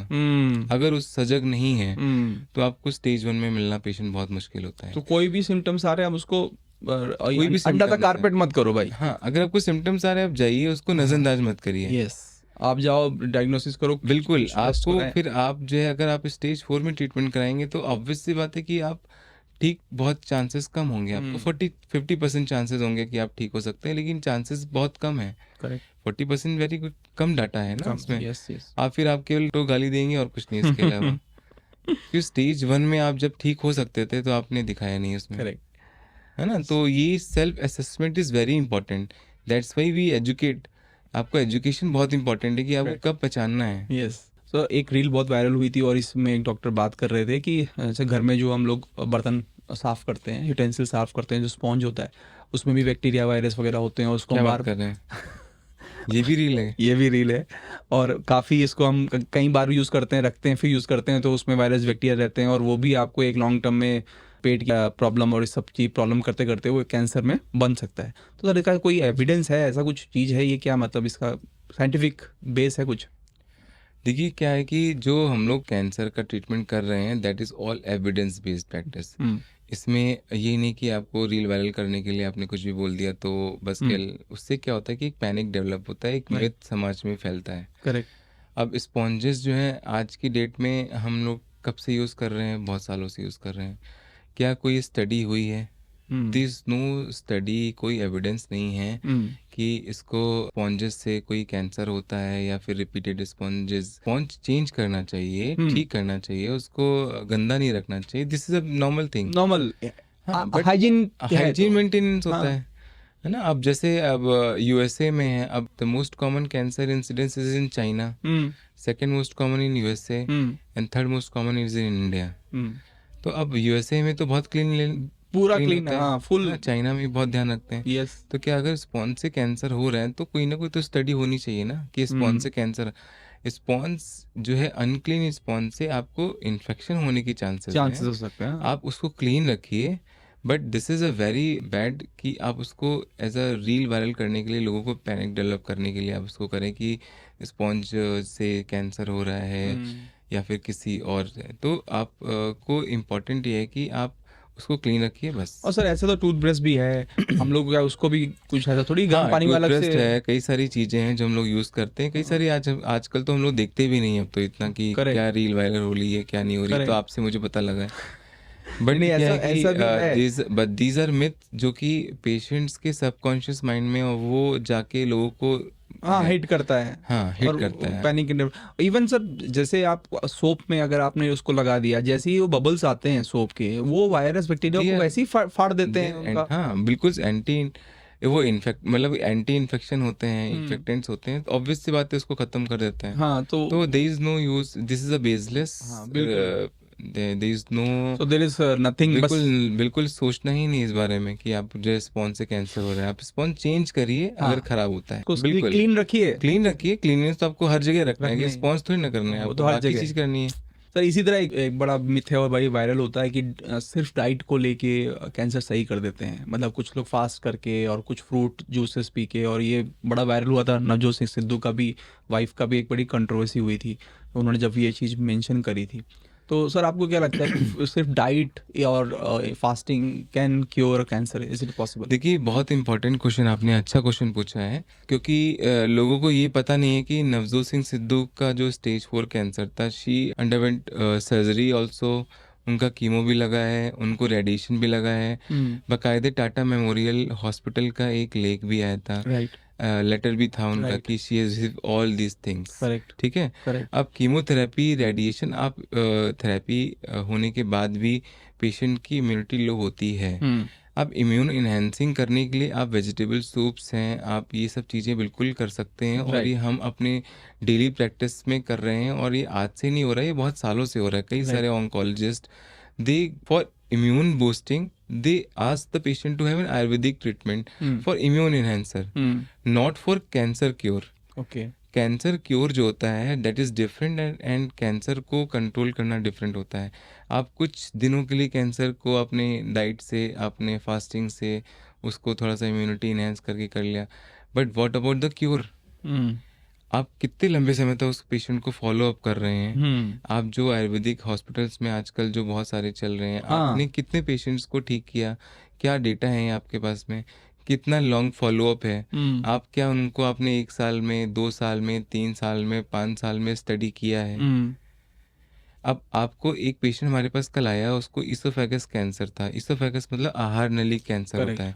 उसको खाने में दिक्कत होती है। उसको डिस्फेजिया है, सॉलिड से भी लिक्विड से, मतलब सॉलिड भी नहीं खा पा रहा, लिक्विड भी नहीं खा पा रहा है। अब उस पेशेंट को आपने बोल दिया कि मुलेठी ले लो, नीम ले लो, ये ले लो, वो ले लो, दीज आर इरिटेंट, ये इरिटेट करेंगे आपके इसोफेगस को।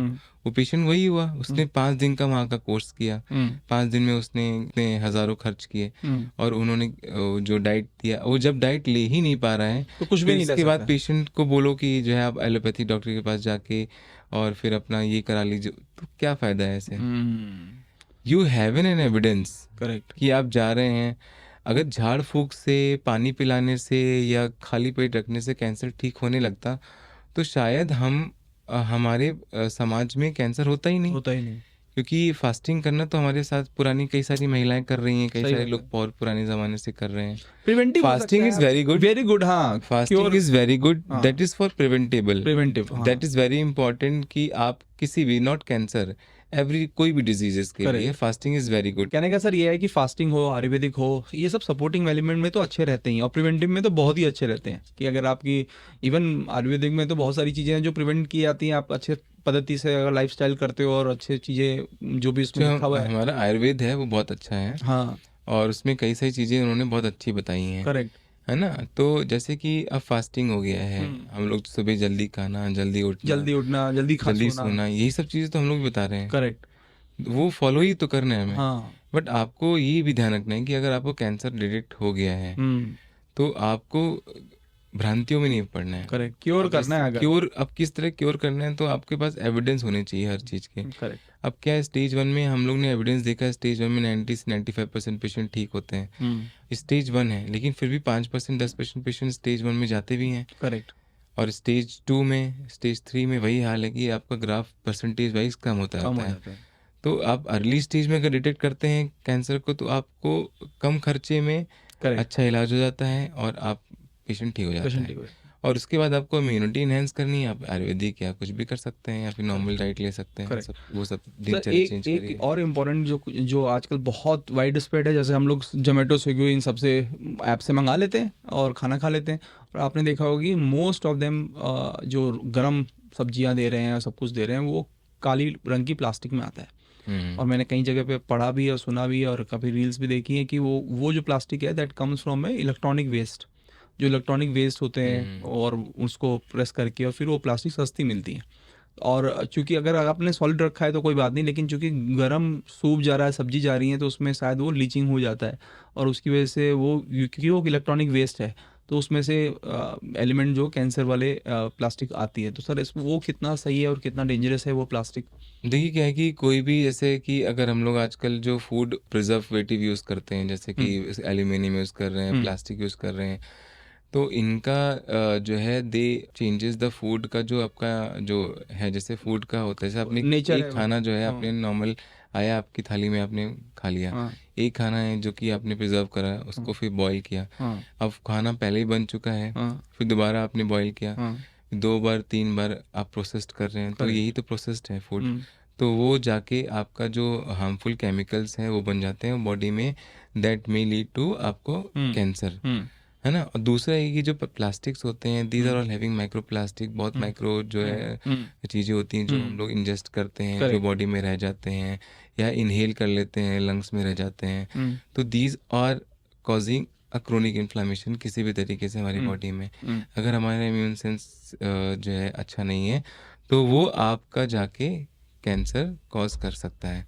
सो जितना हो सके आप प्लास्टिक्स, जितना हो सके आप एल्यूमिनियम फॉइल्स में, प्रिजर्वेटिव है, फूड प्रिजर्वेटिव्स है और प्रोसेस्ड फूड है, ये सब जितना हो सके आप मत खाइए। जितना आप फ्रेश खाना खा सकते हैं, फ्रेश वेजिटेबल्स ले सकते हैं, जितना आप चीज़ों को वो कर सकते हैं कि आप मतलब कि आप यूज्ड नहीं, जैसे कि आपने कहीं फूड आपने जोमेटो से मंगाया, उन्होंने कितने दिन का वो फूड है, कैसा है कैसा नहीं, you cannot have। वो तो गिवन है कि भाई चलो वो फ्रीज में आपके है, हाथ में कंट्रोल नहीं है। जो आपके हाथ में कंट्रोल है कि आप अपना खुद बना के खा सकते हैं। अगर आप मिनिमम आपने एक दो बार महीने में खाया तो ठीक है, बट आप रोज नहीं खा आप सकते। रोज, अब महीने में, आप हफ्ते में 2-3 बार 4 बार भी खा रहे हैं तो that is not good for health.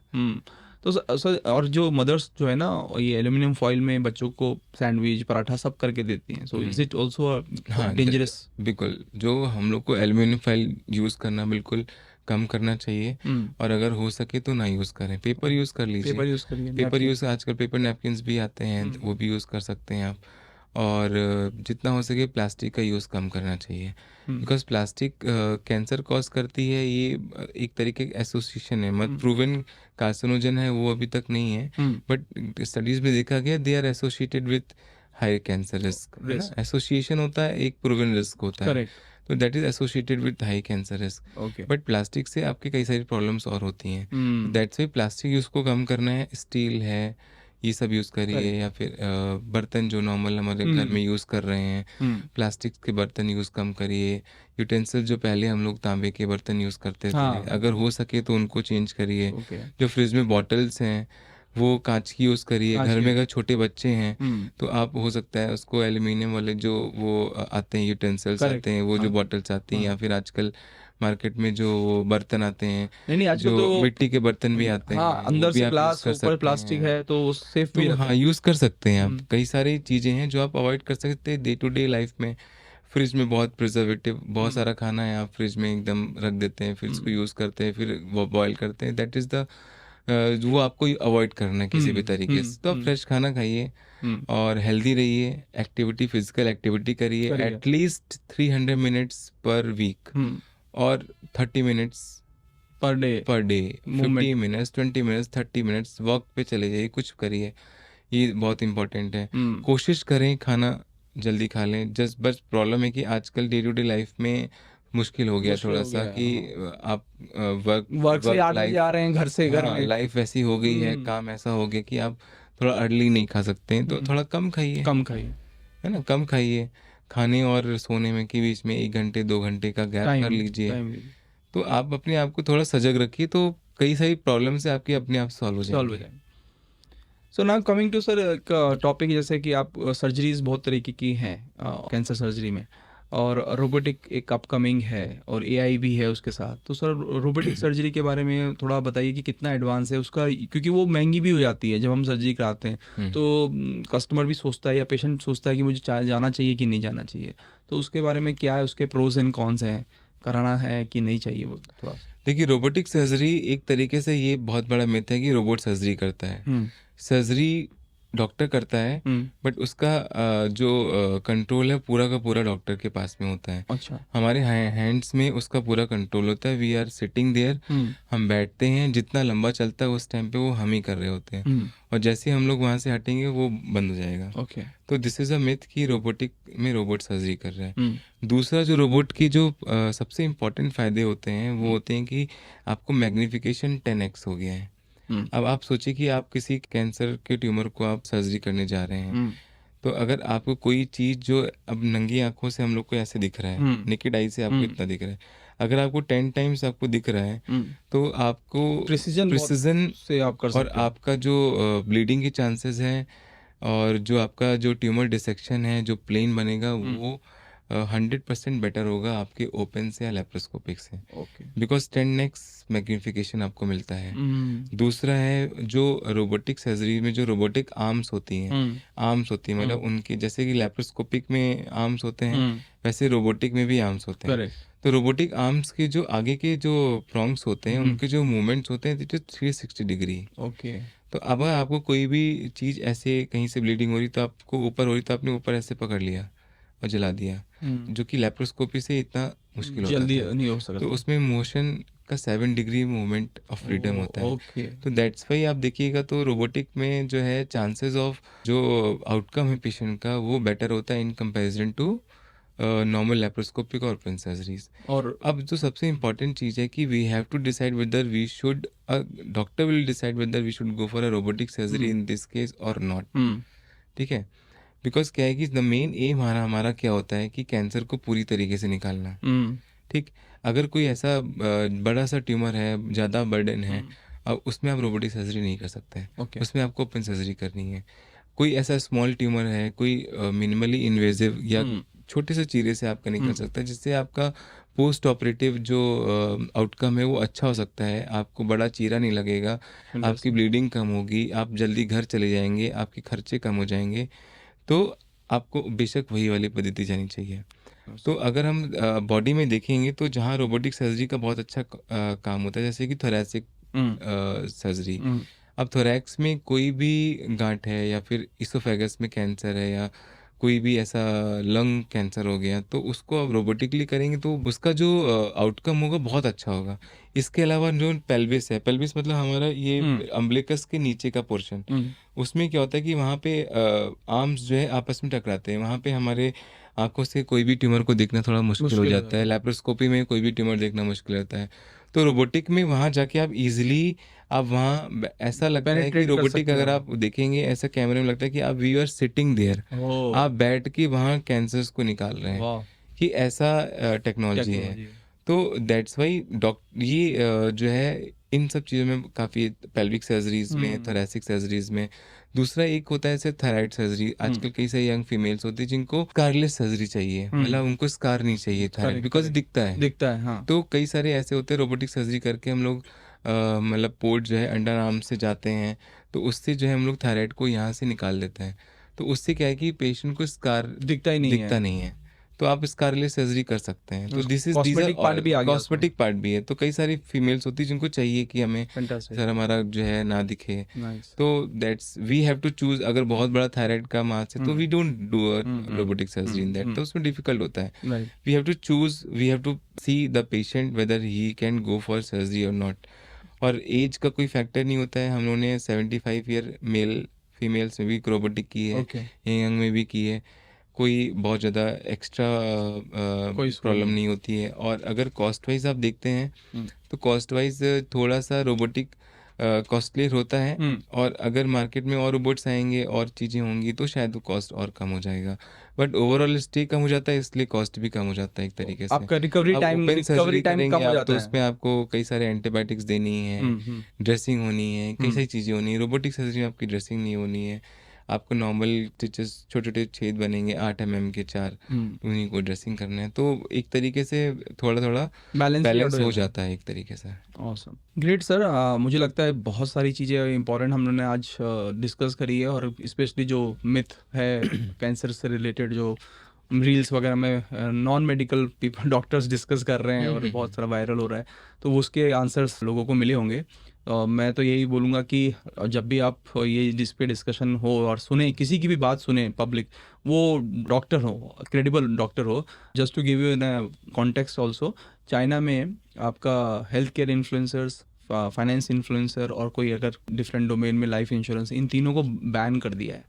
Ban कर दिया है हेल्थ केयर इन्फ्लुएंसर्स, बैन कर दिया है। तो आप जब तक नहीं दिखा सकते हो या बोल नहीं सकते हो हेल्थ केयर के बारे में, जब तक आपके पास क्रेडिबल डिग्री नहीं है। अच्छा, दैट ये इज वेरी गुड। चाइना में ये कर दिया गया है ना। इसका स्टॉप नहीं है, they have banned, completely ban. तो जो लोग भी देख रहे हैं, जब भी आप रील्स देखें, जब भी किसी की एडवाइस देखें, तो उनका आप उनकी ये देखिए डिग्री क्या है, उनका बैकग्राउंड क्या है।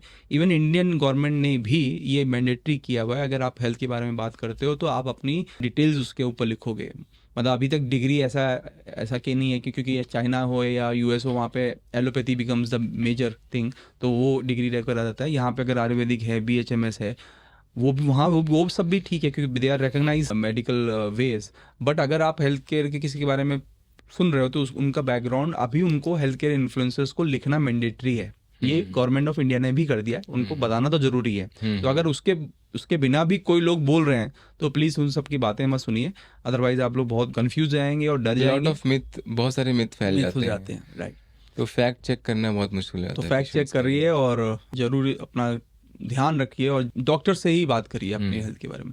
So any last message sir, cancer prevention, जो लोग मैक्सिमम लोग होंगे जो कभी अभी कैंसर नहीं हुआ और भगवान करे कि ना भी हो, तो उन सब के लिए आपका एक मैसेज सर। मेरा मैसेज कैंसर से रिलेटेड यही रहेगा कि आपको अपने बारे में पता होना चाहिए। The most important thing, you must talk to your self at least 5 to 10 minutes। आज दिन भर में क्या हुआ, क्या नहीं हुआ, कुछ ऐसी अनयूजुअल थिंग आपकी बॉडी में है, जाके शीशे में खड़े होकर अपने ओरल या फिर फीमेल्स हैं तो ब्रेस्ट के पार्ट्स को, या फिर पूरी बॉडी में कोई ट्यूमर है या नहीं है वो चेक करिए। दूसरे है कि कोई अनएक्सप्लेन्ड सिम्टम्स जो कि आपको बहुत समय से है, 2-3 महीना, 4 महीना, 6 महीना, वेट लॉस, बॉडी जो है उसमें अनएक्सप्लेन्ड कोई जैसे कि ब्लोटिंग ज़्यादा हो रही है, या फिर लैट्रिन में काला लैट्रिन हो रहा है, खून एक्स्ट्रा आ रहा है, तो खांसी आ रही है, एक्सेसिव खांसी जो कि ठीक तो नहीं हो रही है। सिग्नल्स जो आ रहे हैं उसको लिख लें, आप लिख लें, उसको देखिए कंट्रोल हो रहे हैं। आपने दवा ले ली है उसके बाद भी नहीं हो रहा है, आपने कंसर्न डॉक्टर्स को दिखा लिया फिर भी नहीं हो रहा है, तो you must have a good checkup confirm करने के लिए कि ये कैंसर नहीं है। ओके। दूसरा है कि अब कैसे हम क्या टेस्ट कराएं, हाँ, जो सर ये इम्पोर्टेंट है कि ये हम टेस्ट इसके लिए क्या चेक कराएं। कराने के लिए अब टेस्ट क्या है? रेगुलर देखिए, आप जैसे 40 इयर्स ऊपर हो गए, हाँ, तो 40 इयर्स ऊपर जो है PSA प्रोस्टेट कैंसर बहुत कॉमन होता है, PSA, हाँ 60 इयर्स में ज़्यादा कॉमन होता है, हाँ।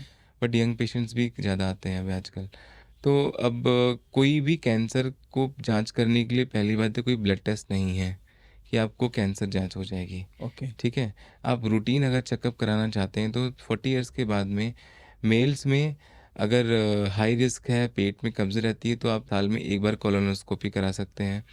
इसके अलावा रूटीन जो ब्लड टेस्ट होते हैं, CBC, कंप्लीट ब्लड काउंट है, किडनी फंक्शन टेस्ट है, लीवर फंक्शन टेस्ट है, और आपका PTINR है, HIV HBsAg SCV है, ये आप साल में एक बार या 6 महीने में करा सकते हैं। दूसरा जो बेसिक टेस्ट है, एक पेट का अल्ट्रासाउंड आप साल में एक बार करा सकते हैं। और अगर आपको इन्फेक्शन, छाती में कुछ प्रॉब्लम है, या आप लॉन्ग टोबैको स्मोकर है, कुछ है, तो आप चेस्ट एक्सरे करा चेक सकते हैं। सकते ये साल में एक बार 40 इयर्स के बाद आप करा सकते हैं। फीमेल्स में जो स्क्रीनिंग होता है, जैसे कि ब्रेस्ट में अगर मोस्ट कॉमन कैंसर अगर हम देखें, तो उसके लिए आप स्क्रीनिंग मेमोग्राम्स होते हैं, है ना, USG मेमोग्राम्स हैं, एक्सरे मेमोग्राम है, ईयरली या 2 ईयरली आप करा सकते हैं। एक इसके बार। अलावा आप क्लिनिकल ब्रेस्ट एग्जामिनेशन 3 महीने में किसी गायनेकोलॉजिस्ट से करा सकते हैं, या फिर सेल्फ ब्रेस्ट एग्जामिनेशन बहुत इंपॉर्टेंट है। वो यूट्यूब में कई सारे वीडियोस हैं कैसे सेल्फ ब्रेस्ट एग्जामिनेशन करने, वो आप चलिए। देख सकते हैं। This is the most important thing, क्योंकि अगर आपके ब्रेस्ट में गांठ है, छोटी गांठ है, तो that is a very important early sign कि साइन है। आप जो है उसको है। और ब्रेस्ट कैंसर में लगभग 93% चांसेस हैं पूरे कैंसर। USA में और इंडिया में अगर देखा जाए तो USA में सर्वाइवल रेट 93% है, इंडिया में वही 60-70% है। क्यों है? Because of late diagnosis. Late diagnosis. So the most important is prevention. Second is अगर हो जाता है तो आपको उसका प्रॉपर एविडेंस बेस्ड ट्रीटमेंट लेना है। दूसरा है कि जो टैगलाइन जो हम लोग हर पेशेंट्स को बताते हैं कि early detection will change your life. आप अर्ली में डिटेक्ट कराते हैं तो आपका जो जो ट्रीटमेंट है वो भी छोटा होगा, आपका कॉस्ट है वो भी कम लगेगा, और आप ज़िंदगी जो है वो नॉर्मल ज़िंदगी जी सकते हैं। सर लास्ट क्वेश्चन टेस्ट के ऊपर ही कि जेनेटिक टेस्टिंग भी होती है, जेनेटिक मार्कर्स भी होते हैं, वो कितने रेलेवेंट है, उनको करा के देखिए, कुछ फायदा है? जेनेटिक मार्कर्स जो है, जैसे कि रूटीन आप कोई डॉक्टर रिकमेंड नहीं करेगा, you have to have go for oncologist, genetic counsellor आपके घर में है, तो ट्री मेकअप मैप का बनेगा। अगर कुछ ऐसा जीन लग रहा होगा कि वो फैमिली में रन कर सकता है, नहीं, आजकल तो सर डायरेक्टली हम लोग बायोमार्कर्स होते बहुत हैं। बहुत सारे बायोमार्कर जैसे डायरेक्टली मॉल- कंपनीज हैं जो टेस्ट करती हैं। Don't go for any test okay. बिना किसी डॉक्टर के रिकमेंडेशन से, अच्छा। बिना किसी जेनेटिक काउंसलर से ओके। रिकमेंडेशन, आपको वो टेस्ट नेगेटिव ही आएंगे। वो महंगी जांचें होती हैं, महंगे होते हैं, 40-50 हज़ार रुपए का होते तो हैं। ऐसे जांच कराने से अच्छा है कि आप 500 रुपये, 1000 रुपये की फ़ीस देके आप किसी जेनेटिक काउंसलर के पास जाइए, उनसे डिस्कस करिए कि क्या ये रेलेवेंट है या नहीं है। ओके। अगर उनको लगता है रेलेवेंट है तो वो कराएंगे, अगर रेलेवेंट नहीं है तो नहीं कराएंगे। तो अगर ज़रूरी है तो कराओ, ये टेस्ट रेगुलर बेसिस पे कराने से कोई फ़ायदा नहीं होगा, ओके। है ना। तो दैट इज़ इम्पॉर्टेंट कि आपको क्लिनिशियन के पास जाना है, आपको उनके पास जाना है, वो बताएंगे तो आपको टेस्ट कराना समझ है। में। बिकॉज जेनेटिक टेस्टिंग होती है, मॉलिकुलर प्रोफाइलिंग होती है, बायोमार्कर टेस्ट होते हैं, कई सारे टेस्ट होते हैं, तो वो रिकमेंड करेंगे तब कराएंगे। कंपनीज क्या कर रही हैं क्या नहीं कर रही हैं, दैट इज़ नहीं कि आपको Understood. टेस्ट फ्री में दे दिया तो आपने करा लिया है, तो दैट इज़ नहीं फ्री में नहीं सर, बड़ा महंगा टेस्ट होते हैं आजकल, और हाँ, यूएस पता है मुझे कि यूके बहुत की लैब में होता है, जाती हैं यहाँ लोग से। कराते हैं। हाँ। बट आप डॉक्टर से लिखवाइए, आपको एक डॉक्टर समझ में नहीं आया दूसरा डॉक्टर के पास जाइए, कंफर्म कर लीजिए कराना है नहीं कराना है, okay. That is most important. Thank you sir, thank you so much. आज तो बहुत सारी बातें हुई, मुझे लगता है काफ़ी प्रॉब्लम मिथ्स जो होंगे लोगों के बस्ट हुए होंगे, और क्लीन इंफॉर्मेशन मिली होगी, जो कि माइंड में भी ऐसा नहीं है कि आपको पैनिक रहे। और thank you so much for spending so much time with us. Thank you Amit for such a wonderful podcast, and I hope कि लोगों को कैंसर से रिलेटेड मिथ के बारे में पता चला होगा, और इसके अलावा क्या क्या चीज़ें करनी हैं, क्या नहीं करनी है, कैसे अर्ली ट्रीटमेंट लेना है और ठीक होना है। कैंसर एक जो भयानक बीमारी जो बहुत समय से चली आ रही है, और वो पूरी तरीके से ठीक हो सकती है, और उसको ठीक करने के लिए आपको एजुकेटेड होना बहुत ज़रूरी है, आपको अवेयर होना बहुत ज़रूरी है। That's the most important thing. Cancer के ट्रीटमेंट से ज़्यादा इम्पॉर्टेंट है कैंसर का अवेयरनेस। अवेयरनेस और अर्ली डिटेक्शन। सो सब लोगों को धन्यवाद, thank you so much for watching. अगर आप सर से बात करना चाहते हैं, कांटेक्ट करना चाहते हैं, उनकी डिटेल्स भी इस वीडियो के नीचे ही होगा, तो आप कांटेक्ट कर लीजिएगा। If you want to connect with us, you can comment below the video and hopefully we can help you with all this lovely podcasts. Thank you, sir. Thank you for coming. Thanks a lot. Thank you.